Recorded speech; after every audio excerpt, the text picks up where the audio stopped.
దేవుడే.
పరిశుద్ధ గ్రంథంలో నుండి యెషయా 50వ అధ్యాయం 4వ వచనం నుండి 7 వరకు చదువుకున్నాం.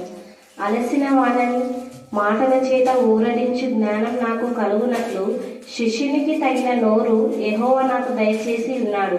శిష్యులు వినున్నట్లుగా నేను వినుటకే ఆయన ప్రతి ఉదయమున నాకు వినబుద్ధి పుట్టించుచున్నాడు.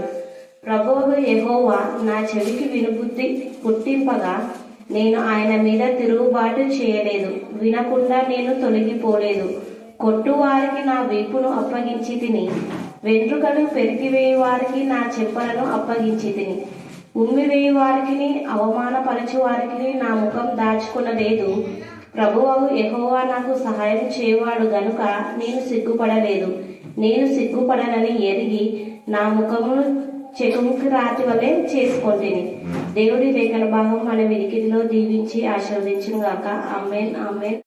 చెప్పడానికి సాధన అనేక విధాలుగా శోధిస్తున్నప్పుడైతే ప్రతి శోధన పైన మీరు ఘనమైన విషయాన్ని మీరు ఇస్తున్నారు. అందుకు ఎంత స్తుతించినా కూడా తక్కువే.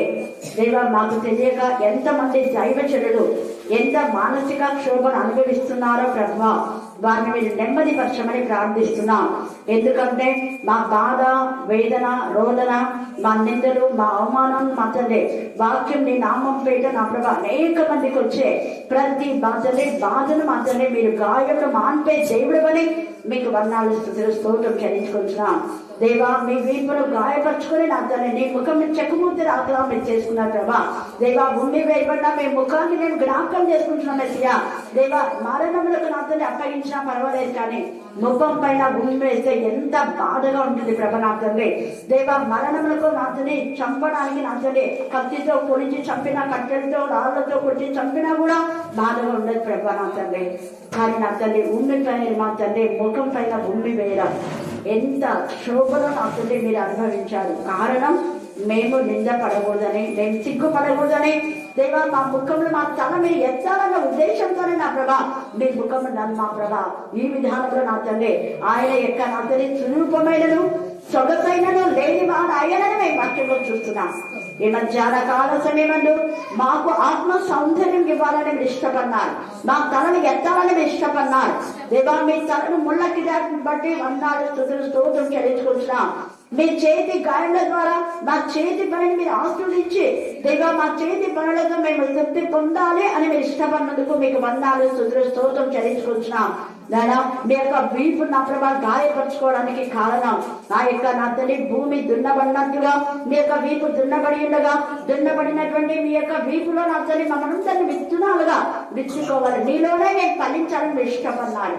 ఈ మధ్యాహ్నం నీలో ఫలించిన ప్రతి చెట్టు మంచి ఫలాలు ఫలించడానికి మీ కృపాసాన్ని దయచేయండి దేవా. నేను క్రీస్తు అనే నా ప్రభావాన్ని ఆ వీపులో ఆయన చాలలో విత్తబడి ఉన్నామా లేదని ఆత్మ పరిశీలన చేసుకోవడానికి మీ కృపాసాన్ని దయచేయమని ప్రార్థిస్తున్నాం. మాలో చెడ్డ ఫలము ఉన్నట్లయితే మేము నిజంగా క్రీస్తులో అంటుకట్టబడ లేదని నా తండ్రి మేము రుజువు చేసుకుని నా తండ్రి సాతాను బంధకాల నుంచి వేరే మీలో అంటు కట్టబడడానికి జ్ఞానం కలగొచ్చేది కాక దేవా. ద్రాక్షావల్లితో మేము సహవాసం చేయడానికి మీ కృపాస్తాను. మంచి ద్రాక్షావల్లితో మమ్మల్ని అంటు కట్టిన దేవుడు తండ్రి స్తోత్రం. శ్రేష్టమైన ద్రాక్షావల్లిని మా ప్రభా మాకు తోడుగా ఉంచినారు తండ్రి స్తోత్రం. వేసా మీ యొక్క నా ప్రభా ద్రాక్ష మా ప్రభా నా తండ్రి యొక్క చెట్టు నీడలో మేము ఎల్లప్పుడూ సేదీర్చబడడానికి మీ కృపాస్తాను దాయిచేయండి నాయన. నమ్మదగిన దేవుడు శాంతంగా దేవుడు ప్రతి ప్రార్థనకు జవాబిచ్చాం, ప్రతి కన్నీటి విడిచారు, ప్రతి వ్యాధిని మేము లయపరిచినాం. చేయబడి మాంతిక అశుద్ధ శక్తుల్ని కూడా లయపరిచిన దేవా నేను స్తుతిస్తున్నాం. భయంకరమైన మాంతిక భూమిలో కొట్టువాడికి నా వైపును అప్పగించింది. చెప్పండి అందరికి, అందరు కొట్టువాడికి నా వైపును అప్పగించింది. కొట్టువారికి నా వీపును అప్పగించితిని.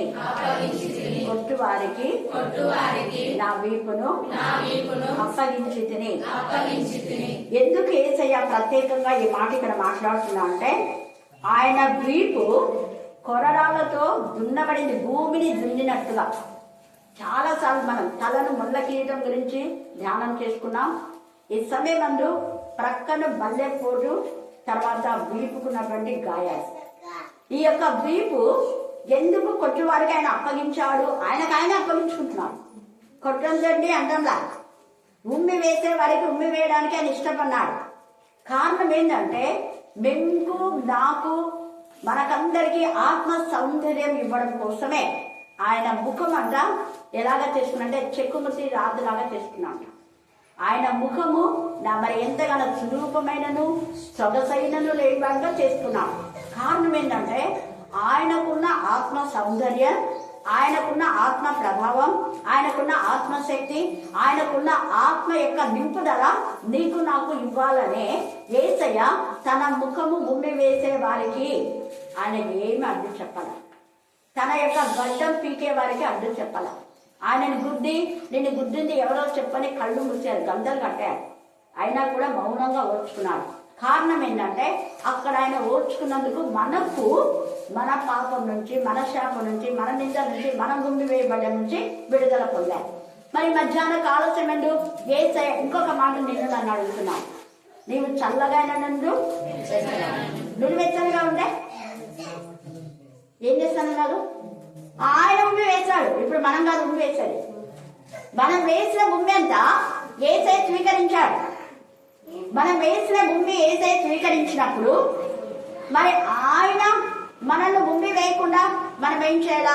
జాగ్రత్తగా చూసుకోవాలి. మనం ఏం చేయాలో చెప్పండి, మళ్ళీ చెప్పాలి, మాట్లాడతాం. కాబట్టి ఈరోజు మన ధ్యాన అంశం తెలుసు కదా మీకు. కొట్టు వారికి ఆయన యొక్క వీపును అప్పగించాడు. ఎందుకు ఆయన వీపును అప్పగించాడంటే ఆ వీపులు ఒక కొరడాకు 9 కొక్కేలు ఉంటాయి. ఎన్ని కొక్కేలు ఉంటాయి? మళ్ళీ చెప్పాలి, 9 కొక్కేలు అంటే చేపకు గాలం వేస్తే గాలం చూస్తారు కదా, ఇలా కలుగు అట్లా షార్ప్ గా ఉంటాయి. ఆ చిన్న దానికి ఎర్రను పెట్టి గాలం వేస్తుంటారు. అట్లాంటివి మళ్ళీ దానికి చిన్న చిన్న రాడ్స్ ఉంటాయి. ఆ యొక్క అన్ని ఇనుపవి అనమాట. ఆ ఇనుప గుళ్ళు ఆ వీపు మీద పడితే కందిపోతాయి. అలాగా ఆ కొక్కిలు ఇనుప గుళ్ళతో యేసయ్యను భయంకరమైన విధానంలో బాధ పెట్టారు. కారణం ఒక్కటే, యేసయ్య ఒక మంచి చెట్టు, ద్రాక్షావల్లి తీగలు ఆయన ద్రాక్షావల్లి అయిన నాలో మీరు అంటు కట్టబడాలి అన్నది యేసయ్య ఉద్దేశం. కానీ ద్రాక్షావల్లిలో ఉన్న మిమ్ములను అపవాది చెట్టు నుండి వేరు చేయడానికి వాడు చూస్తున్నాడు. కాబట్టి వాడి కుయుక్తులకు మీరు వెళ్ళొద్దు అని యేసయ్య భావం. అందుకే యోహాను సువార్త 15వ అధ్యాయంలో 1-2 వచనం చదవండి. యోహాను సువార్త 15:1-2 వచనం. నేను నిజమైన ద్రాక్షావల్లి. అదే అంటాడు, అంటే నిజం కాదు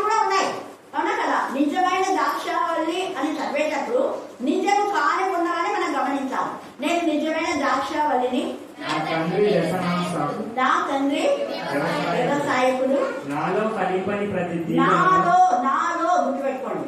ఏసయ్యలోనే నాకు ఫలితం, ఇంకా వేరే దాంట్లో లేనే లేదు. ఇది పదే పదే పదే రోజు మీరు రిమైండ్ చేసుకోండి. ప్రతిరోజు ఏసయ్యా నేను నీలో ఉన్నందుకు వందా. ఒక్కవేళ నీలో లేకపోతే నన్ను నీలో కలుపుకోలేదా, నన్ను నీ రక్తంతో కలుపు, నన్ను క్షమించు. నీలో లేకుండా ఏ అపవాది నాకు ఆటంకం లేదు. ప్రతిరోజు ఈ ప్రార్థన చేయాలి. ప్రతిరోజు ఆ ప్రార్థన చేస్తున్నాం కాబట్టి మీరు ఆటంకం మన ప్రేయర్ మీటింగ్ జరుగుతున్నాయి. సైతాన్ని ఎన్ని చేసినా కూడా, ఎన్ని జిమ్మింగ్ చేసినా వాడు తల చిన్న కొట్టేస్తున్నాం రోజు. హల్లెలూయా, హల్లెలూయా, హల్లెలూయా. అందుకే ఇక్కడ పరిశుద్ధ ఆత్మదేవుడు నాలో మీరు ఫలించాలి. చదువు. నాలో ఫలింపని ప్రతి తీగను ఆయన తీసి పారవేయును. అదే నేను చేసే పని కూడా అదే. ఎవరైనా దేవునికి విరోధంగా ఏదైనా చేస్తే మీరు విరోధంగా చేస్తే దేవునికి మహిమకరంగా ఉంటేనే రండి అంట. ఇక్కడ ఉందా వాక్యంలో. ఏదైనా ఏం చేస్తున్నాడు, కట్టేసి తీసి పడేస్తాడు. పనికి రాని కొమ్మలు వద్దు మనకు, పనికొచ్చే కొమ్మలే కాదు. పనికి రాని కొమ్మ ఒక కొమ్మ కట్ చేస్తే సరిగా పండు ఆకులు కొంచెం ఎండిపోయిన కొమ్మలా ఉంటాయి కదా, దాన్ని కట్ చేస్తే ఏమైతే చెప్పండి, చెప్పాలి మీరే. మళ్ళీ కట్టే చెప్పండి. ఒకటి కాదు, దాని దగ్గర 4-5 చిగుళ్ళు వస్తాయి. ఒకవేళ ఆ కొమ్మలు సగం ఎండిపోయిన కొమ్మలు అలాగే ఉంచినామనుకో, ఇంకొకటి ఉంది మీకు తెలియదు, అవి ఎండిపోతుంటే మిగతా కొమ్మలు చూసి అయ్యో మనకు నీళ్ళు లేదేమో, వర్షం లేదేమో అని లోపల కుళ్ళి అవి ఎండిపోతాయి. ఆ ఎండిపోయిందని మనం కట్ చేయకపోతే మొత్తం కొమ్మ వరకు ఎండుకుంటే వస్తుంది. అది ఒక రోగం ఎండగొట్టేది అనేది ఒక రోగం లాంటిది. ఆ రోగంలో ఆ యొక్క క్యాన్సర్ వెంటనే మనం కట్ చేయాలి. ఆ రోగ కణాలు వెంటనే తొలగించకపోతే ఆ రోగం అంతా దేహానికి స్ప్రెడ్ అయిపోతుంది. అందుకే డాక్టర్ చేసే ఆపరేషన్ మనం కూడా చేయాలి. ఏసై కూడా ఇక్కడ అదే అంటున్నాడు, మీలో ఎవరైతే ఫలించకుండా ఉన్నారో నేను తీసేస్తాను. తీసేసి ఊరుకోను, మీరు బహుగా ఫలించేలా చేస్తా. ఎంత గొప్పది. హల్లెలూయా, హల్లెలూయా. ఒక పనికి రాని కొమ్మ మన నుంచి వేరైపోయిందంటే దాని ప్లేస్ లో కొన్ని కొమ్మలను ఫలించే కొమ్మలు దేవుడిస్తారు. ఆయన దోషం కూడా లేదని. అందుకని ఇక్కడ ఈ మాట అంటాడు. అందుకని యేసయ్య తన వీపును దున్నుకోవాల్సి వచ్చింది, తన వీపును గాయపరచుకోవాల్సింది. ఆ చాలలో నిన్ను దాని ప్రతి విశ్వాసనే ఒక విత్తనంగా విత్తుకొని ఆయనలో ఫలించి మంచి చెట్లు కావాలని. అదే మనం లూకా అన్నది మన ధ్యాన అంశంతో పాటు ఇది కూడా మనకు ఉంది. అక్కడ లూకా 6వ అధ్యాయంలో మనం రోజు ధ్యానం చేస్తున్నాం. ఈ రోజు మన ధ్యానంలో అక్కడ సేమ్ ఇదే లేఖన భాగమే రాయబడింది. చూడండి, 42 నుంచి చదవమా. 6వ అధ్యాయము. నీ కంటిలో ఉన్న దూరంలో చూడక నీ సహోదరునితో సహోదరుడా నీ కంటిలో ఉన్న నలుచును తీసివేయమని నీవెలా చెప్తావు? ముందర నీ కంట పెద్ద దూరం ఉంది, ఆ దూరాన్ని నువ్వు తీసేసుకో. నీ తప్పును నువ్వు సరి చేసుకోకుండా నీలో తప్పు పెట్టుకొని మారండి అంటే ఏం మాట్లాడు ముందు నువ్వు మాట్లాడే కదా. చెప్పేవాళ్ళు మారు మనసు పొంది పాపక్షమాపణ పొంది దేవుడికి ఇష్టంగా ఉండి దేవుని నామపేట జీవించి అప్పుడు వాక్యం చెప్తే ఆ వాక్యం ఫలిస్తుంది. అంతేగాని వాక్యం చెప్పేవాడిని చెప్పకుండా, పాడేవాడిని పాడకుండా, ప్రాణం చేసేవాడిని దేవుడికి విరోధమైన విధానంలో మనం ఉండి అక్రమకారులతో మనం కలిసి మనము మన యొక్క ఇళ్లను, మన వీధులను, మన సంఘాలను పాడు చేసుకుంటే దేవుడు అంటున్నాడు నీ కళ్ళ చూడండి జాగ్రత్త. మన పిల్లలు మనం సరి చేసుకోకుండా అన్నిలో మనం ఏమేమి బోధ చేస్తామా? చేయలేం కదా. అన్నిలో మనం ఏమంటారు ముందు మీ పిల్లలు సరిదిద్దుకోవాలి అంటారా లేదా? అంటారు. మనం దేవుడి పిల్లలు దోషం వల్ల దేవుడి పిల్లలు ఆయన మంచి ఒలివ చెట్టుగా మనం ఉండాలి. మంచి ద్రాక్ష చెట్టులో మంచి ఫలాలు మంచి రావాలని ఆయన ఆశపడుతున్నాడు. అన్యుల మధ్య మీ ప్రవర్తన సరిగా ఉండాలని ఇష్టపడుతున్నాడు. అలాంటిది అన్యుల మధ్య మీ వాళ్ళు క్రైస్తవులు, క్రీస్తుకు చెందిన వాళ్ళు ఇలాగ చేస్తున్నారంటే ఎంత అవమానకరం. క్రీస్తులో ఉన్న వాళ్ళ ముందు దూరాన్ని తీసేస్తారు. అప్పుడు అన్యులలో ఉన్న నలుసును మనం ఈజీగా తీసేయగలుగుతాం. హల్లెలూయా, హల్లెలూయా. అన్యుడు అంటే కేవలం హిందువులనే కాదు, క్రీస్తుకు వేరైన వాళ్ళందరూ అన్యులే. అపవాదికి సర్వ సంతానం అంతా అన్యులే. వాళ్ళు ఒకే నామక వాస్తే క్రైస్తవులైన పవన్ చేస్తారు. నామక వాస్తే క్రైస్తవు నుంచి వినిపించే ప్రభావిడము అని నిన్ననే చేశాడు కదా, వినా కదా మీరు. నామక వాస్తే వేషధారణ క్రైస్తవ ముసుగులో, క్రైస్తవమైన ముసుగులో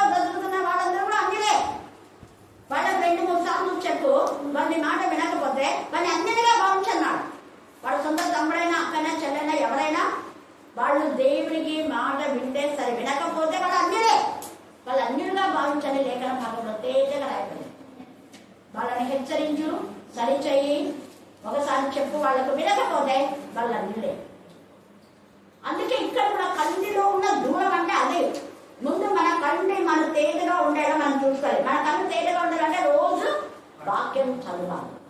వాక్యము ద్వారానే కన్ను శుద్ధి చేయబడితే వాక్యం అనేది ఒక కాడుగా పెట్టుకుంటే నలసంతా పొద్దునే కదా ఎలా వస్తుందో అలాగా ఈ రోజు నువ్వు చదివిన వాక్యం, ఉదయం చదివిన వాక్యం సాయంత్రం అంతా నీకు ఏమైతే శుద్ధి చేయబడుతుంది. సాయంత్రం చదివిన వాక్యం ఉదయం కంతా నీకు సంతోషం అవుతుంది.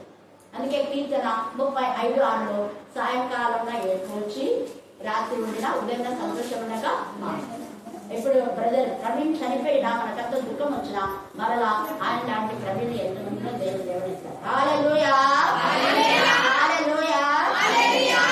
ఇంకేం డీల్ చేసే వాళ్ళని మాట్లాడవచ్చు. ఏసైనా అంతగా పురాణంగా కొట్టించిన శతాధిపతి కిరీటం కింద పెట్టేస్తే ఈయన నిజంగా దేవుని కుమారుడు ఒప్పుకున్నాడా? ఒప్పుకున్నాడు. ఏసయ్య మరణము అనేక లక్షల కోట్ల మందిని సజీవ సాక్షులుగా నిలబెట్టింది, క్రీస్తు బిడ్డలుగా చేసింది. ఈ బ్రదర్ ప్రవీణ్ మరణం కూడా అది విజయం, అది మరణం కాదు, ఘనమైన విజయం. హల్లెలూయా, అపవాదిమైన విషయం. అంటే ఎందరైతే దేవునికి విద్రోహంగా ఉన్నారో వాళ్ళ ఆత్మ సాక్షి మేరకు వాళ్ళ మనస్సాక్షి గద్దించి ప్రభువులు ఒకరోజు వాళ్ళు స్వీకరిస్తారు. ఖచ్చితంగా బరబ్బా స్వీకరించలేదా? రెండవ దొంగ స్వీకరించలేదా? ముందు దొంగ, ఇద్దరు దొంగలు ఏసైను టార్చర్ చేస్తున్నారు. అక్కడ ఏసై వింటున్నాడు. వినే తండ్రి మీరు ఏం చేసినా వీళ్ళు కాగా వీళ్ళు క్షమించమన్నది ఇస్కరియోతు యూదా గురించి కాదు. ఇస్కరియోతు యూదాకు తెలుసు, కానీ ఇద్దరు దొంగలకు ధర్మశాస్త్రం తెలియదు కదా. వీళ్ళకి తెలియదు, అన్నకైతే వాళ్ళందరూ తెలుసు, ఇంకా కొంతమందికి తెలియదు. తెలియని వాళ్ళ గురించి మాట్లాడాడు. శతాధిపతికి తెలియదు, అక్కడ ఉన్న సైనికులు వీళ్ళందరూ తెలియదు. వాళ్ళు ధర్మశాస్త్రం చదవరు. వాళ్ళు అన్నకైతే వీళ్ళందరూ తెలుసు, వీళ్ళకంతా తెలుసు. తెలియని అన్ని జనుల గురించి దారిలో పోయి వాళ్ళందరినీ డబ్బులు ఇచ్చే కేసులను సిలవని చెప్పండి అని అందరూ తీసుకొస్తున్నారు. వాళ్ళకి తెలియదు. డబ్బులు తీసుకొని సిలవ వేయండి అంటున్నారు. వేయమని చెప్తున్నారు, వేయమంటున్నారు. వాళ్ళకి ఏం తెలియదు. తెలియక అమాయకులను ఇలాగ ఇరికించే వాళ్ళు మన సంఘాల్లో సమాజంలో ఎంతో మంది ఉంటారు. అందుకని ఇక్కడ ముందు కంటిలో దూరాన్ని మనం తీసివేసుకోవాలి. అంటే మనం శుద్ధి చేయబడి వేరే వాళ్ళకి వాక్యం చెప్పాలని ఇక్కడ యేసయ్య మనతో మాట్లాడుతున్నాడు. ఈ మధ్యాహ్న కాలసమయం. అందుకే వేషధారి బదులు నీ కంటిలో ఉన్న దూరం తీసివేయను, అప్పుడు నీ సహోదరుని కంటిలో ఉన్న నలుసును తీసివేయడం నీకేమైతుంది? తేటగా. ఎంత బాగా చెప్తున్నాడు ఇక్కడ. తర్వాత ఏమంటున్నాడు? 43వ వచనం. ఏ మంచి చెట్టును అండర్లైన్ చేసుకో. ఏ మంచి చెట్టును పనికి మాలిన ఫలములు ఫలింపవు. ఏ మంచి చెట్టున పనికి మాలిన అస్సలు ఫలింపవు. గుర్తుపెట్టుకోండి.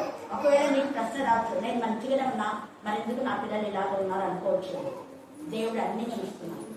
నీ పిల్లలు మంచి చేసి ఆయన రాజ్యంలో తీసుకుంటాడు. ఇక్కడ సీక్రెట్. నీ పిల్లలు మంచి చేసి ఆయన రాజ్యంలో తీసుకుంటాడు.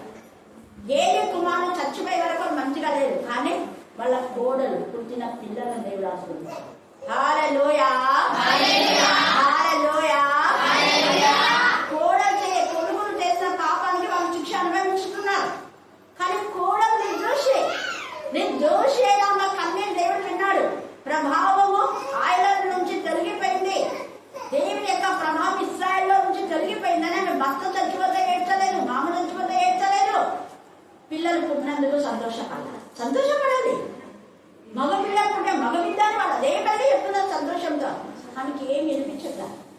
దేవుని స్వరం మాత్రమే. మనం కూడా అంతే. మనకు లోక స్వరం ఇంటి వాళ్ళం కాదు, ఏసే స్వరమే మనకు వినబడాలి.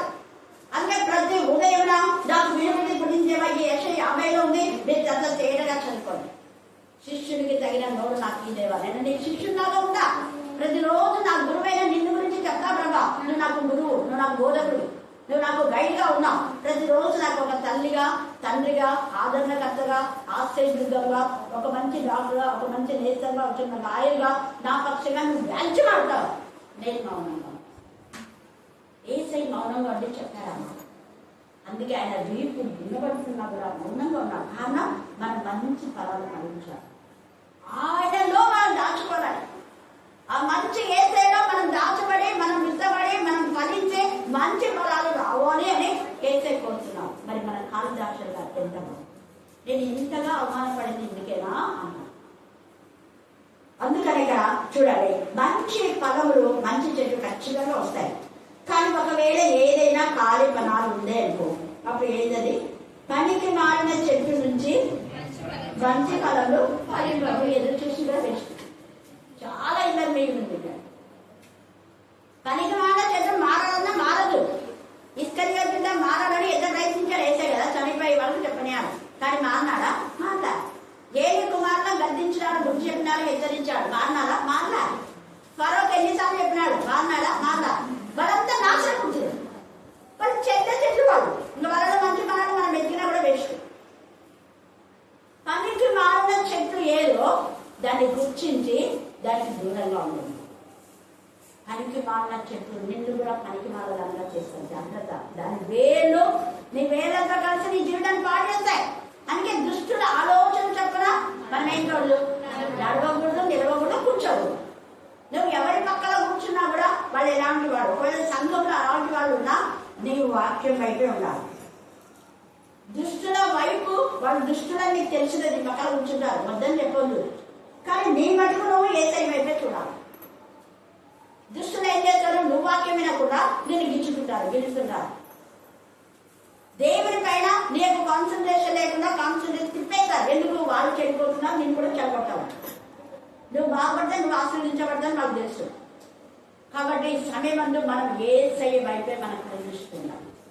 నువ్వు పక్కలో ఎవరు ఉంటే ఆ పక్క ఎక్కడ కూర్చోరా, ఆ పక్క 1000 మంది కన్నా ఈ పక్క 10,000 మంది కన్నా నీకు అపాయము రా. ఎప్పుడు ఏసై వైపే ఉండాలి. మందిరంలో కూర్చున్నామంటే వాక్యం వైపే.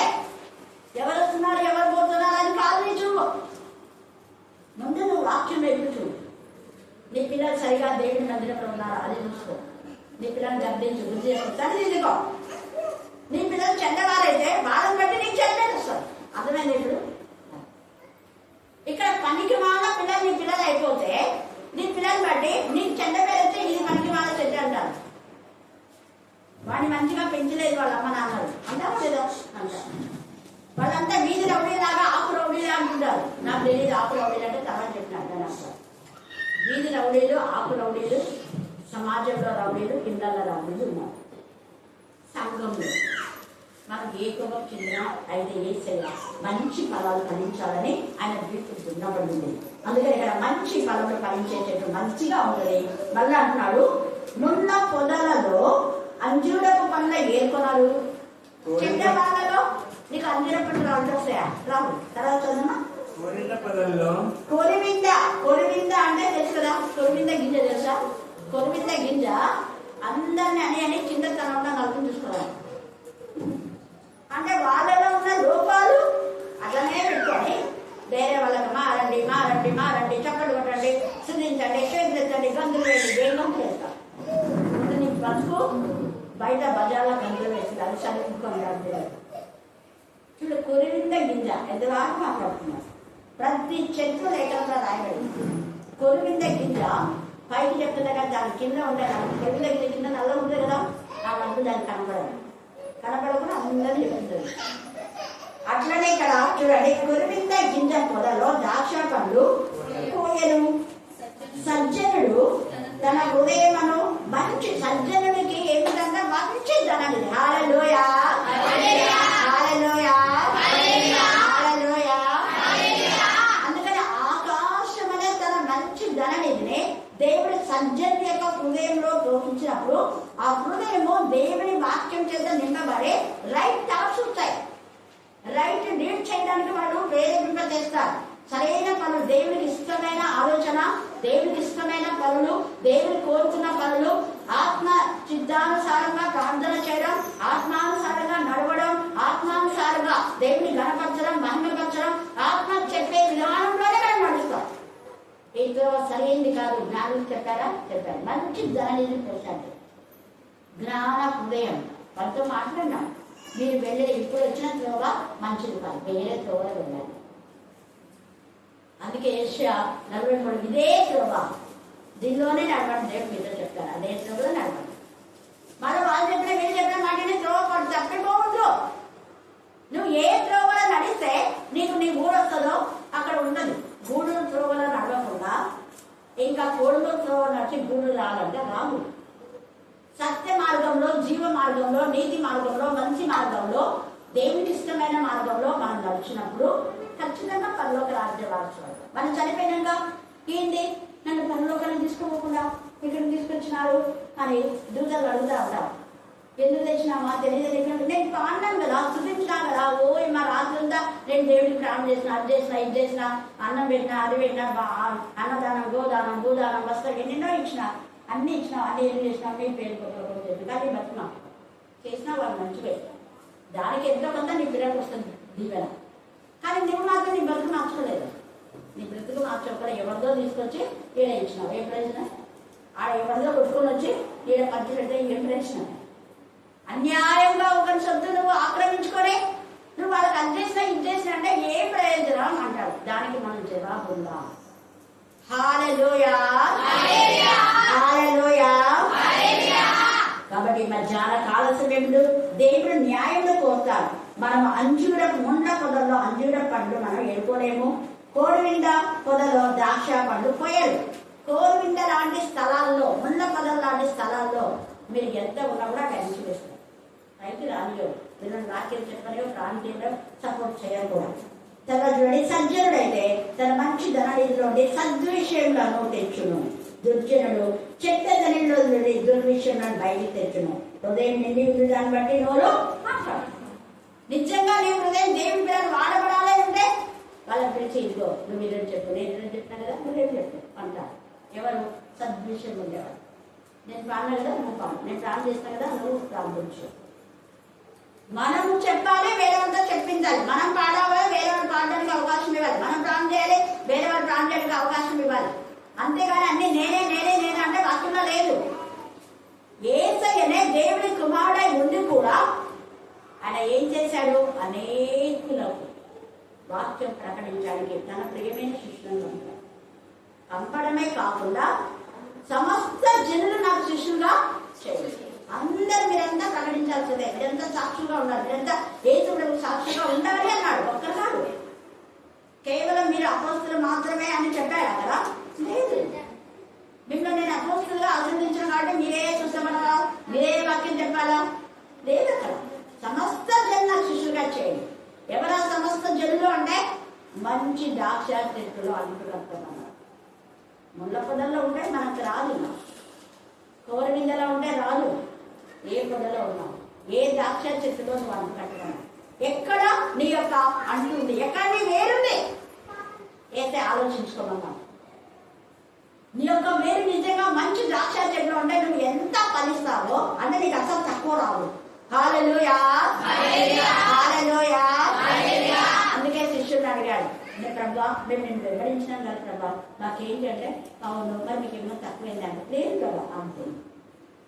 ఏ చక్కగా కరుణాపీఠంలో అన్ని సమృద్ధి. పిల్లల విషయంలో చిన్న పిల్లల వరకునే పెద్దల వరకు, అది కూడా ప్రవచనం. చిన్న పిల్లల వరకు పెద్దల వరకు దేవుడు ఆశీర్వదిస్తాడు. అందుకే చిన్న పిల్లలు వాక్యం చెప్తున్నాడు, యూత్ చెప్తున్నాడు, పిల్లలు చెప్తున్నాడు, వృద్ధులు చెప్తున్నాడు. హల్లెలూయా, హల్లెలూయా. ఎంత గొప్ప దేవుడు మన దేవుడు. అందుకనే మనం ఎక్కువగా నిజంగా ఇక్కడ ఈ యొక్క ఏషియా 50 మీరు చక్కగా చదువుకోండి. మీరు 4 నుంచి 11 దాకా చదువుకోండి. చాలా విషయాలు అక్కడ మన పరిశుద్ధాత్మ దేవుడు తేజం చేస్తున్నాడు. ఇంకా మనం చదివితే 6వ వచనం చదువుమా. ఏషియా నా వీపును అప్పగించి తిని, వెంట్రుకలు పెరిగిపోయేవానికి నా చెంపలను అప్పగించి తిని. వెంట్రుకలు పెరిగిపోయే వారికి నా చెంపలు ఎంత బాధిస్తుంది. ఆ యొక్క గడ్డని ఎవరైనా లాక్తే ఊరుకుంటారా? ఎంత నొప్పి ఉంటుంది. అది పొడవాటి గడ్డం కదా, ఏసై గడ్డాన్ని నేను చూసింటారు. ఆ పొడవాటి గడ్డంను పట్టుకొని ఇష్టానుసారంగా లాగుతున్నారు. ఒకవేళ తల వెంట్రుకలు లాగినా అదొక, కానీ గడ్డం ఇదంతా అయ్యండి అంటే ముఖానికంటే ఇదంతా చాలా నాజూకైన విధానంలో ఉంటాయి. నవ్వు చాలా చిన్నగా ఉంటాయి. అందుకే అయ్యండి అంటే ముఖంకు సంబంధించిన విధానంలో ఏది వచ్చినా కూడా అది చాలా కష్టం. చిన్నగా చిన్నగా ఉంటాయి పైగా రక్తనాళాలు. అలాగా వీళ్ళు లాగుతూ ఉంటాయి. ఆయన రక్తనాళాలన్నీ కూడా తెగవేయబడుతున్నాయి, లాగుతూ ఉన్నారు. తర్వాత ఉమ్మి వేయి వారికి అవమానపరచు వారికి దాచుకోలేదు. ఎందుకంటే నేను ఇప్పుడు ఉమ్మి వేయబడితేనే మీరు ఉమ్మి వేయబడకుండా నాలో ఉంటాను. నా వీపులో మీరు దాచబడతారని చూడండి. ఆ వీపు భూమి దున్నినట్టుగా దున్నారు. మంచి పెద్దలుగా వచ్చింది చారలోనే. ఆ చారల్లో మనం దాచుకున్నాడు. ఆ ఆయన 2 రోజులు ఆ యొక్క భూమి కింది భాగంలోకి వెళ్ళి అమ్మవారికి బుద్ధి చెప్పి రక్తం తీసుకుపోయి నా పిల్లలకి ఇక మరణం ఉండదు, వాళ్ళు ఎప్పుడు సజీవులే. నా పిల్లలు ఇంకా పాపాన్ని జయించినారు, పాపం పైన విజయాన్ని పొందుతున్నారు. మా పిల్లలు ఇంకా పాపం చేయడానికి ఇష్టపడదు. ఇదిగో నా రక్తము వాళ్ళలో పోస్తుంది, ఇదిగో నా రక్తంగా వాళ్ళని కడిగాను, శుద్ధి చేసిన వాళ్ళు శుద్ధి చేయగలరు. వాళ్ళు పరిశుద్ధులు, నేను పరిశుద్ధులు. వీళ్ళు నా పిల్లలు, ఇక నీ పిల్లలు కాదు. సర్ప సంతానమా, రాబో ఉగ్రతకు తప్పించుకోవడం ముందు చెప్పిన వాడెవడు, నేనే చెప్తున్నాను. ఇదిగో నా రక్తంలో నీకు బుద్ధి చేస్తుంది. నువ్వు ఎంతమంది నా పిల్లలు చెరలో పెట్టావు, అందరికి చెర విడుదల. ఇక చెరలోకి పోరు, నిత్య ఆనందం వాళ్ళ తల మీద ఉంటుంది. వాళ్ళు ఎప్పుడు నాలో ఆనందిస్తారు, ఎప్పుడు నేను వాళ్ళతో ఉంటా. వాళ్ళు ఎప్పుడు నా శరీరంలోనే ఉంటారు, నాలోనే ఉంటారు. నా నుంచి వాళ్ళు వేరు చేయబడరు. హల్లెలూయా, హల్లెలూయా. అందుకే ప్రభువు యెహోవా నాకు సహాయం చేయవాడు కనుక నేను సిగ్గుపడలేదు. నేను సిగ్గుపడినని ఎరిగి నా ముఖము చెక్కుముక్కి ఆకి వల్ల చేసుకుంటే నేను సిగ్గుపడదని, అంటే వీళ్ళు ఏం లేదు, వీళ్ళకి ఎవ్వలేరా, వీళ్ళు ఆడలే అని ఆడవాళ్ళు ఇష్టానుసారంగా మాట్లాడితే దేవుడు ఊరుకోడు. అందుకని ఇక్కడ అంటున్నాడు చూడండి, నాకు ఎంత చక్కగా నన్ను నీతి మంత్రుడుగా ఎంచువాడు ఆసనుడైనాడు. మీరంతా నా ముఖాన్ని చెప్పుగా నన్ను అర్థం చేసుకునే నా తండ్రి నా దగ్గర ఉన్నాడు. నాతో వ్యాజ్యం ఆడేవాడు, మనం కూడుకొని వ్యాజ్యం ఆడుదాం. నా ప్రతివాది ఎవడు, అతని ఎద్దకు రాని, అతని నా ఎద్దకు రానిము. ప్రభువు యెహోవా నాకు సహాయం చేయను, నా మీద నేరస్థాపన చేయబడేవాడు. వారందరూ వస్త్రం వలె పారిపోదు. హల్లెలూయా, హల్లెలూయా. నిన్ను నిందించేవారు, నిన్ను బాధించేవారు, నిన్ను ఉమ్మించేవారు, నిన్ను హింసించేవారు, నీకేం పనికి రాని దానిలే అని అనే వాళ్ళందరూ సిగ్గుతో వీళ్ళు కలవచ్చుకుంటారు. ఎంత చక్కగా వాళ్ళందరూ వస్త్రం వల్ల పాల్గొనేటోళ్ళు. చిమ్మెట వారిని తినివేయండి. చిమ్మెట వారిని తినివేయండి. చిమ్మెట ఏం చేస్తుంది, కొంచెం పోయిన తర్వాత మొత్తం మనం చేయాలి చూసుకుంటే అన్ని పడుతుంది. లోపల ఎప్పుడు పడింది మనం విప్పి చూసేసరికి అన్ని చూడలేదు. బతులు కూడా అట్లనే ఉంటాయి. తర్వాత లోపల ఆమె చచ్చిపోయే వరకు అది వ్యాధి ఎక్కుతుంటారు, నరకానికి తీసుకుపోయే వరకు. కానీ దేవుడికి పిల్లలకైతే యోగుల అన్నీ ఉన్న వాటన్నిటి నుంచి దేవుడు మనకు శక్తిని ఇస్తాడు, నూతన శక్తి. మన మధ్యలోనే రుజువుగా దేవుడు ఉంచుతున్నాడు. అనేక మంది వృద్ధులు ఎంత బాగా అక్కడి నుంచి వస్తే అక్కడ నడుచుకున్నారు. నూతన శక్తి నీతి మంత్రులు ఖర్జూర వృక్షం వలె. ఇక్కడ అనేక మంది మనులకు పోయి అలసిపోయినా కూడా దేవుడు నూతన శక్తి దేవుడు ఇస్తున్నాడు. మరి అక్కమాక ఎక్కడ పోకూడదు. బస్ స్టాండ్ దగ్గర నుంచి ఆమె ఆసక్తి, ఆమె ఆత్మ, ఆమెను ఇక్కడ ప్రేరేపణ, అది ఆత్మతో వాళ్ళు వస్తున్నారు. దేవుడే వాళ్ళకు ప్రేరేపణ ఇస్తున్నారు. మనం ఎవరికి చెప్పకపోయినా వాళ్ళకి ప్రేరేపణ. అసలు బిర్యానీ వద్దమ్మా, ఈరోజు భోజనాలు వద్దు అని ఎందుకు చెప్పినానండి. లేదక్క నాకు అది తెచ్చిన తర్వాత నా ఉదయం నెమ్మది లేదు. సరే నీకు ఇష్టమైనదా, మిగతా నేను తెచ్చుకున్నాను. హల్లెలూయా, హల్లెలూయా. ఎందుకు ఈ మాట అంటే వాళ్ళు ఎవ్వరి వాళ్ళకు వాళ్ళే వద్దన్నా ప్రేరేపణ. కానీ కొంతమంది ఇళ్ళకి పోయి అనుకోండి, గవర్నర్లందరినీ వెయ్యి అడగండి, భోజనాలు పెట్టి ఏంటది వేస్తే అనుకుంటున్నా. వాళ్ళు ప్రేమ తెస్తే తీసుకోవాలి, అలాగా పంపించకూడదు. ఎప్పుడు ఏసయ్య ఎందుకు ఇలాగా చేశాడంటే మన రాజైన యాజకులు ఉంచాలని. ఒక రాజు నేను మీకు భోజనం పెడతా, నాకు ఇంటికి చంద ఏంటంటే పెడుతుంది, బాగుంటుందా? చూడండి ఏం చేస్తున్నామో మనకు అర్థం కావట్లేదు. ఇక్కడ అందుకే అంటున్నాడు, చిమ్మేట వారు యెహోవా మీలో యెహోవాకు భయపడి ఆయన సేవకుని మాట వినవాడేవాడు. సేవకుడైన వాడు ఏం చేయాలి, ఇలాగా మీరు చేయొద్దని అని చెప్పాలి. సేవకులైన వాళ్ళు ఇలా ఏసై చేయలేదు కదా, మీరు చేయొద్దండి అని చేయాలి. తర్వాత వెలుగు లేకయే చీకట్లో నచ్చువాడు యెహోవా నామమును ఆశ్రయించి తన దేవుని నమ్ముకున్నవాళ్ళు ఇదిగో అగ్ని రాజు పెట్టి అగ్ని కొరవలను మీ చుట్టూ పెట్టుకుని వాళ్ళ మీకు మీరే ఇవన్నీ అగ్ని పెట్టుకుంటున్నారు. మీరు చేసే పనులు మీకు మీరే అగ్ని పెట్టుకుంటున్నారు. మీ అగ్ని జ్వాలలో నడువుడి, రాజు పెట్టిన అగ్ని కొరవలో నడువుడి. నా చేతి వలన ఇది మీకు కలుగుతున్నది. మీరు వేదన గలవారే పండుకోలేదు. మీరు వేదన ఉండదు అంటే వేదన గలవారే పండుకుందరు అంటే మీరు చనిపోయిన తర్వాత అక్కడ ఎప్పుడు వేదన ఉండదు. ఇక్కడ నా పిల్లలు బాధ పెట్టినారు కదా, నా పిల్లలు ఒక్క నిమిషం బాధ పెడితే నువ్వు ఎన్ని యుగాలు బాధ. నా పిల్లల్ని ఒక్కరోజు కొట్టుకుంటూ చంపినావే అనుకో, ఒకరోజే నువ్వు అంతకంటే ఎక్కువ ఏం చేయాలి. ఒక్కరోజు నువ్వు కొట్టుకొని చంపితే నువ్వు అక్కడ 1000 సంవత్సరాలు నరక యాతన కొట్టుకుంటారు. నేను అక్కడ ఒకరు కాదు, ఇలా 10 మంది కలిసి ఒకవేళ కొట్టిండొచ్చేమో దేవుని పిల్లలను చంపేసి ఉండొచ్చు. అక్కడ ఎప్పుడు చస్తుంటావు, చస్తుంటావు, అక్కడ మరణం ఉండదు అని. చావు మృదులేక నరక యాతన, బయటికి రాలేని పరిస్థితి. అందుకే ఈ సమయంలో మనం జ్ఞాపకం యేసయ్యలో ఉంటే మనకి ఎల్లప్పుడూ ఆనందమే, సంతోషమే. యేసయ్య మళ్ళీ ఆయనలో ఆయన నాకు ఉండాలని ఆయన ఈ సిలువ యాగం. ఆయన ఎందుకు ఇంతగా అవమానపరచమన్నా అంటే మన నిందను, మన అవమానాన్ని ఆయన కలిగించడం కోసమే. సామెతలు 14:12-16 దాకా చెప్పండి. సామెతలు 14:12-16 దాకా. వీళ్ళు అనుకుంటున్నారు మేము చేసేది మంచిదని. పౌలు కూడా అనుకున్నాడు, నేను దేవుడి పనే చేస్తున్నా కదా, నేను కూడా దేవుడి పనే కదా, ఏం మీరు చెప్పకుండా వాళ్ళ వాక్యం చెప్తే ఏమి దేవుడి పని కాదు, దేవుడి పక్షపాతి కాదు. తన యొక్క విరోధి ఇస్కరియోతీయులో కూడా సమానంగా వాక్యం చెప్పుకున్నాడు. సమానంగా 12 గంటలు పంపించాడు. మరి సమానంగా ఉందా? చూడండి ఇక్కడ ఎంత చక్కగా ఇక్కడ మాట్లాడుతున్నాడు పరిశుద్ధాత్మ. ఒక్కని ఎదుట సరైనదిగా కనబడి మార్గం వారికి బాగానే ఉంది, కానీ శుద్ధంగా ఏమైందంట.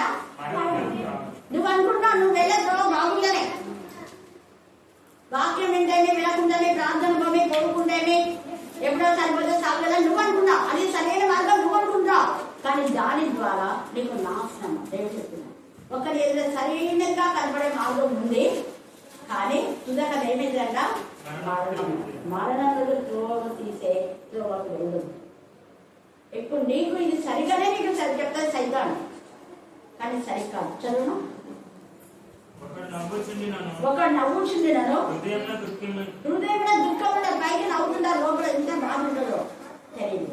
తర్వాత సంతోషం తుదకు ఏమైతుందంట. అది దేవుడికి నేను బాధపెట్టినా నువ్వు సంతోషపడితే తర్వాత నిన్ను గురించి దేవుడు నవ్వుతావు. నువ్వు బాధపడితే ఎవరికి సాయం చేయదు.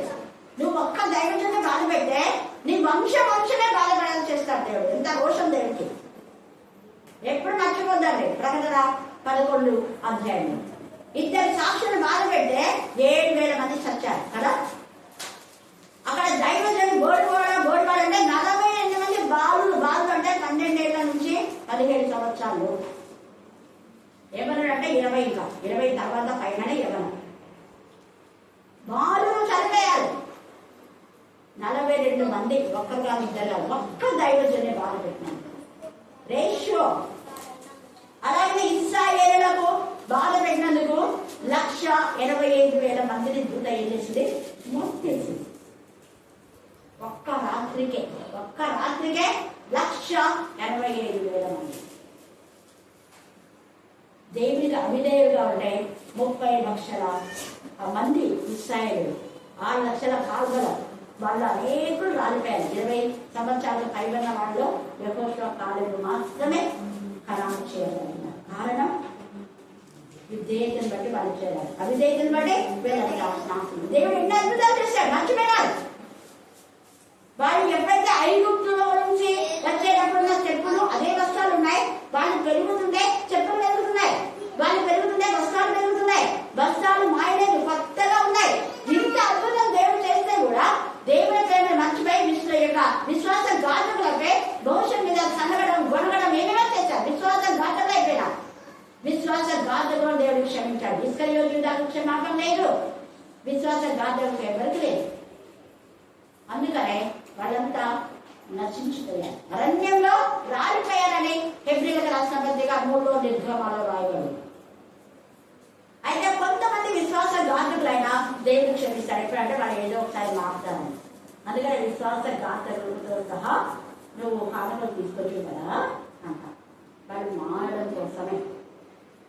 అందుకని ఇక్కడ యేసయ్య తీర్చడం మంత్రమాట. ఇంకా 15 చదవండి, 14-15 సామెతలు 14-15. జ్ఞానం లేనివాడు ప్రతి మాట నమ్ముతారు. నమ్ముతాడు. వాళ్ళు చెప్పేవి కళ్ళబోని మాటలు, నిజంగా నిన్ను ఆత్మీయంగా నడిపించే కాదు. నీ బాధలు ఉంటే నిన్ను ఓదార్చే వాళ్ళు కాదు. నీ బాధలు ఉంటే ఒక వారం రోజులు వాళ్ళు నీకోసం ప్రాణం చేస్తారు చేయరు. అందరి కోసం చేస్తారు. ఏమి దేవా ఎవరు రోగం కదా వాళ్ళ బాగుతాయి, దేవా వాళ్ళని కాపాడు వీళ్ళగా అయిపోయి మళ్ళీ నీ వ్యక్తిగతంగా నీ పేరు పెట్టి నీ ఇంటి పిల్లల పేరు పెట్టి ప్రార్థన చేసే వాళ్ళే నిజమైన కాపాడు. భరించాలి ఇశ్రాయేలీయులు. ఇశ్రాయేలీయుల గుండెల పైన 12 గోత్రాల యొక్క రాళ్ళను వాళ్ళు భరించాలి. వాళ్ళ కోసం రాత్రి పగలు ప్రార్థన చేయాలి. అది దేవుడు మనకు నియమించిన నిజంగా. ఇక్కడ చూడండి, అందుకనే అంటున్నాడు. తర్వాత చదువు. వివేకి అయిన వాడు తన నడతలను బాగా కనిపెట్టు. వివేకి అయిన వాడు నడతలు చేసి నువ్వు వెళ్ళే వాళ్ళతో సరైనది కాదని బాగా కనిపెడతా. తర్వాత భక్తిహీనుల మానం వంకర మార్గం. భక్తిహీనులు లైన్ అయిపోతారు. అక్కడనే ఉంటే చదువుతారు. ఎంత తేటగా దేవుడు హబక్కూకులో నేను అంటున్నాను, దేవుడు ఎందుకు దేవా ఇంత మంచి చేస్తే కూడా వీళ్ళకి ఏమి జబ్బు వస్తారో అర్థం కాదు. కొన్ని చెడు చేస్తే బాగా వీళ్ళకి అన్నారంటే అది మంచి చేస్తే వాక్యం ప్రకటిస్తే వాక్యం ప్రకటించకుండా చేస్తున్నారు. వీళ్ళకి ఏమైంది? ఎప్పుడు ప్రభా వీళ్ళకు శిక్ష, వీళ్ళని శిక్షిస్తావా, ఏం చేస్తావా, క్షమిస్తావా ప్రభా అంటే దేవుడు అంటాడు, నేను వాళ్ళని క్షమించాను, నేను న్యాయకర్తను. కానీ ఇప్పుడే శిక్ష రావాలని అమృద్ధి నువ్వు అంటాడు. ఎప్పుడు ఇవ్వాలన్నా అప్పుడు. చూడండి హబక్కూకు అంతా మీ ఇంటికి వెళ్ళి చదవండి. 1 నుంచి 3 అధ్యాయాలు ఉన్నాయి. చాలా లేఖన భాగాలు. ఇప్పుడు 1వ అధ్యాయం 1 నుంచి 3 వచ్చారు మాత్రం చదవండి. ప్రవక్త యొక్క హబక్కూకు నొద్దకు దర్శన రీతిగా వచ్చిన దేవోక్తి యెహోవా నేను మొరపెట్టినను నీ ఎన్నాళ్ళు ఆలకింపకుండా బలాత్కారం జరుగుతున్నదని. బలాత్కారం, సంఘాల్లో బలాత్కారం, ఇళ్లలో బలాత్కారం, అన్నదంలో బలాత్కారం. మా చెల్లి ఏం చేస్తుంది, చెల్లిని బాధ పెట్టడం, చూడండి దోచుకోవడం, ఇంకొక అన్న మీకు ఉంటే ఇంకొక అన్నది ఆస్తిని దోచుకోవడం, బలాత్కారం జరుగుతుంది. సంఘాలలో బలాత్కారం జరుగుతుంది. తర్వాత నేను నీకు మొరపెట్టినాను, నువ్వు రక్షింపకై ఉన్నావు. నన్ను ఎందుకు దోషం చూడనిచ్చుచున్నావు? ఇవన్నీ నేను చూడాలా? నాకు ప్రశ్న ఇదే. అప్పుడు హబక్కూకుతో మాట్లాడాలి, నాతో మాట్లాడాలి. నేను ఇవన్నీ చూడాలన్నా రోజు ఒకటి నీచమైన మీరు వింటున్నా, వినలేకపోతున్నా. ఇంకా తీసుకోలేవా అన్నాను. ఇంకా ఉంది, ఇంకా కొంత సమయం ఉండాలి. నీ టైం ఇప్పుడైతే ఎందుకు అంటాను హబక్కూకుతో చెప్పినది. నేను దోషం చూడవలసి వచ్చింది. చదువునా. బాధ నీ వేళ ఊరకే చూచుచున్నావు. బాధపడుతున్నారు. బాధపడే వాళ్ళ బాధ ఎందుకు ఊరికి చూస్తున్నావు? ఎక్కడ చూచినను నాశనము బలాత్కారము నాశనమైతుంది, బలాత్కారం అవుతుంది, అగుపడుచున్నాయి, జగడములు కలహములు రేగుచున్నాయి. వాళ్ళు ఊరుకుంటే ఇంకొకటి అందం పెడుతున్నారు. వాడు నువ్వు కేకలే వేసారా అని చెప్పి డబ్బులు ఇచ్చి మేము వేస్తున్నాం, వేసాను చిన్నమైనా నువ్వు కూడా కేకలే, వాళ్ళని మేము కొడతాం, మీరు కూడా వచ్చి వాళ్ళని కొట్టండి. చూడండి ఎంత నీచంగా హబక్కూకు గుండె పగిలిపోతారు. అప్పుడు దేవుడు అంటాడు, నా సమయం వస్తుంది అని 3వ అధ్యాయంలో 11 నుంచి 13 దాకా చదవాలి. నీ ఈటెలు తలతలలాడగా దేవుని ఈటెలు తలతలలాడుతున్నాయి. సంచరించు నీ బాణముల కాంతికి భయపడి సూర్యచంద్రులు తమ నివాసంలో ఆగిపోవుదురు. బహు రౌద్రం కలిగి చీకటి వచ్చేసింది. ఐగుప్తులకు చీకటి వచ్చేసి ముందు ఏమిటో తెలియదు. అందరు కలిసి సముద్రంలో అడుగుతున్నారు. ఇశ్రాయేలులకైతే పగలు మేఘ స్తంభం, రాత్రి అగ్ని, వాళ్ళకి వెలుగుంది. వీళ్ళకి ఏముందో ముందు తెలుసుకోవాలి. సముద్రం అంటే తెలియదు. పలుకు సముద్రం పరిగెత్తుండే వీళ్ళు సముద్రంలో కదా అని వెంబడేవాడు. దాంట్లో పోతున్నాం అనుకున్నారు. పాపం మధ్యలోకి వెనక నీళ్ళన్నీ వచ్చేసినాయి. అనుకోలేవాడు. దేవుని యొక్క రివెంజ్ లాగానే ఉంటుంది. ఆయన ప్రతీకారం చేయవాడు, పగ కాదు, ప్రతీకారం చేయ దేవుడు. తర్వాత చదువు. బహు రౌద్రం కలిగి నీవు భూమి మీద సంచరించుచున్నావు. చూడు హబక్కూకు అంటున్నాడు. ఇప్పుడు అర్థమైపోయింది దేవుని యొక్క శక్తి. నా శక్తి నేను చూపించాలా? బహు రౌద్రం.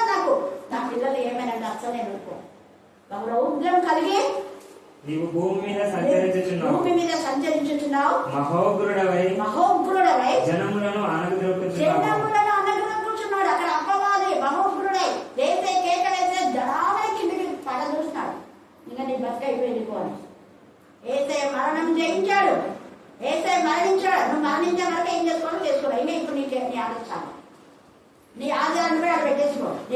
మహిమ నీకున్న ఘనత అంతా పెట్టేసుకోవు. మొదట నువ్వు ఎలాగ వికారైపోవాల్సిందే. అపవాదికి ఆయుధాలు లేవు, వాడు నిరాధారుడు, వాడు ఏం చేయలేడు. వాడు ఊక ప్రగల్భాలు మాత్రమే వెళ్తాడు. భయపడదు, దేవుడు మన పక్షంగా ప్రతీకారం చేయడు. ప్రతీకారం చేయలేవా? ప్రతీకారం చేయి. 13వ వచనం.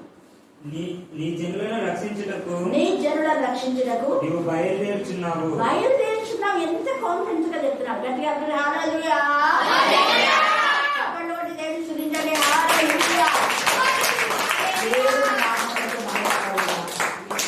దేవుడు బయలుదేరుచున్నాడు నిన్ను రక్షించడానికి. నీ కొడుకు పక్షంగా, నీ బిడ్డ పక్షంగా, నీ మనవడి పక్షంగా దేవుడు మాట్లాడతాడు, మాట్లాడతాడు. నీ పిల్లలు తండ్రి లేని వారికి దేవుడు న్యాయం చేకూరుతాడు. ద్వితీయోపదేశకాండం 24 మీరు చదువుకోండి, అక్కడ చాలా విషయాలు ఉన్నాయి. 24 ద్వితీయోపదేశకాండం 17, 19. అందుకే నేను విక్టరే చెప్తున్నా, రామ ఎందుకు చెప్పిందంటే ఇందుకే ఈ వాగ్దానం స్వతంత్రించుకున్నారు. ఇక్కడ వచ్చేవాళ్ళు, ఇక్కడ వచ్చే విధవరాళ్లకు, తల్లి లేని వాళ్లకు, సహాయం లేని వాళ్లకు దేవుడు ఈ వాగ్దానం స్వతంత్రించుకుంటారు. నాకు ఇచ్చినాడు ఒక వాగ్దానం. దేవుడు నాకు ఇచ్చిన వాగ్దానాలన్నీ కరుణాపీఠంలో వచ్చే వాళ్ళకి ఇవ్వని నేను చేశాను. అలాగ అందరూ దీన్ని పొందుకుంటున్నారు. చదవండి 24:17.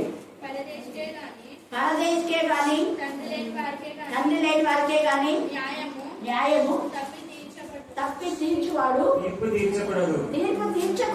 విధవరాలి వస్త్రమును తాకట్టుగా తీసుకోకూడదు. నీవు ఐగుప్తులో దాసుడై ఉండగా నీ దేవుడైన యెహోవా నిన్ను అక్కడి నుండి విమోచించనని నిన్ను విమోచించాడు కదా, జ్ఞాపకం చేసుకునవలెను. అందుచేత ఈ కార్యం చేయవలనని నీకు ఆజ్ఞాపించుచున్నాను. నీ పొలంలో నీ పంట కోయించినప్పుడు పొలంలో ఒక పన వదిలేసే కదా, కొంత తీసిపెట్టి విధవరాళ్లకు, తల్లిదండ్రులు లేని వాళ్లకు, దైవజనులకు. హల్లెలూయా. ఆశీర్వాదం. అప్పుడు నీ భూమి ఆశీర్వదించబడుతుంది, నువ్వు ఆశీర్వదించబడ్డావు. ఈ మధ్యాహ్నంతో నువ్వు ప్రశ్న వేసుకో. అలా చేస్తే నీ ఆశీర్వాదం బూట నీ పైన ఉంటుంది. మంచి ధననిని దేవునికి ఇస్తారు. ఎందుకు? శ్రద్ధగా నా మాట విని నా ఆజ్ఞలు, నా కట్టను ఆలోచిస్తే ఆకాశమును ధననిధి నిర్మిస్తుంది. నీ హృదయం మంచి ధనంతో నింపబడి సద్విషయాలు నీకు వస్తాయి. అంటే ఏం సద్విషయాలు? విధురాలు సహాయం చేయాలి, పరదేశం వేరే నుంచి వచ్చారు, వాళ్ళు బాధపెట్టదు. తల్లిదండ్రులు లేని వాళ్ళు మన దగ్గర ఉన్నారు, వాళ్ళకి మనమే తండ్రిగా ఉండాలి. నువ్వు అనుకుంటే నీకు ఆశీర్వాదం అంటే ఆశీర్వాదం. ఇంకా 24 కింద అంతా చదువుకోండి, సేమ్ అదే ఉంది. అదే ఉంది. యెషయా 58 ఉపవాస ప్రార్థన యొక్క ముఖ్య ఉద్దేశం అదే. ఉపవాస ప్రార్థన దుర్మార్గం కట్టిన కట్టుని చెప్పి దిక్కుమాలిన వారు ఎందుకు చేసుకుని వాళ్ళకి తగిన సహాయం మనం చేస్తే ఆకాశం మన మంచు ధరని మనకిస్తాడు. యేసయ్య యొక్క శిలువ యాగములకు విలువ, శిలువ సంపద, శిలువ సిరులు, శిలువ ధరనిదే దేవుడు మనకిస్తాడు. కారణం ఆయన వీపు దున్నబడింది. ఆయన వీపు దున్నబడి ఆయన అంటాడు, నీ పాపమే జ్ఞాపకం చేసుకున్నాను, నా వీపు వెనక వేశారు, అవన్నీ సముద్రంలో పడవేయబడ్డాయి. నువ్వు శుద్ధి చేయబడ్డా, శుద్ధి చేయబడ్డ బిడ్డగా మంచి ఫలములు ఫలించే బిడ్డగా మనం ఉన్నాం. దేవుడు ఏదైతే బాగా నిర్మించి మనందరి వీపులో ఫలింపచేయగాక. ఆమేన్, ఆమేన్. కొడుకు పుట్టాలని ఎంతగా నిన్ను మనం పెట్టింది అదికే స్తోత్రము. అడిగిన ఫలాన్ని ఇచ్చినావు నా తండ్రి.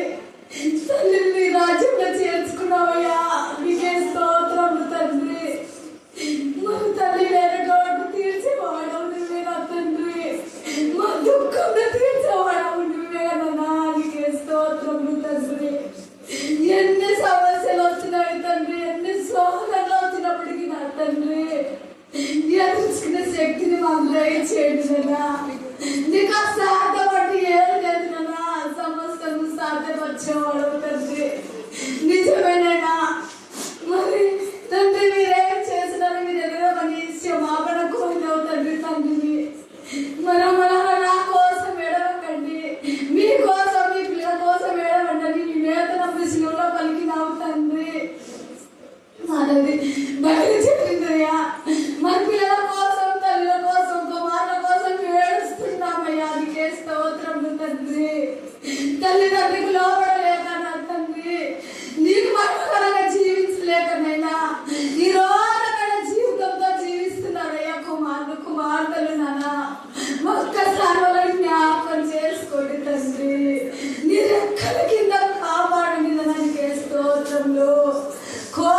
చేసుకోండి జనానికి స్తోత్రంలో.